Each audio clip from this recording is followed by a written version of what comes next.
We've seen 4 episodes of The Bad Batch Season 2 thus far, and for the most part, I'd say it's been solid.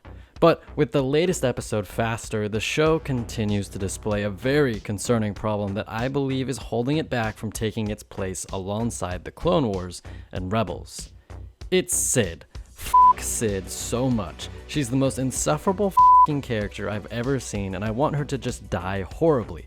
So horribly that they can't even have an open casket funeral. Not that anyone would actually show up for it, because she's such a horrible person. I want her to be lost to time, her name scrubbed from the archives forever. No, while my hatred of Sid is very well documented, she is not totally the problem with the Bad Batch, though she is used as a vehicle for it. The problem with the Bad Batch is that it has no consistent momentum.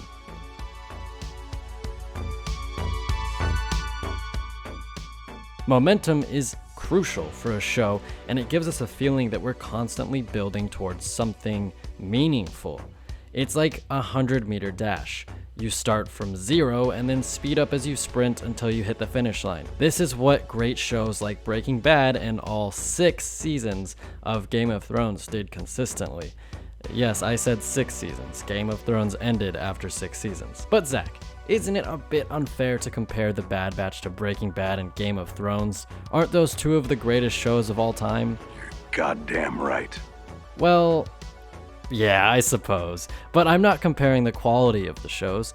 I mean, Bad Batch is a kid's show after all. I'm merely comparing the momentum. Watching The Bad Batch is like sprinting off at the firing of the gun only to have them call you back to the starting line after you've run 20 meters. And it does that over and over and over again.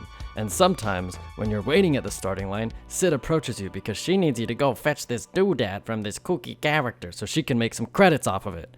That's all Sid is. She's just a device to send the Bad Batch on pointless side missions that they're literally going to get nothing out of. I mean, in the 2 side missions she's sent them on in this season, do you know how many credits they've brought back?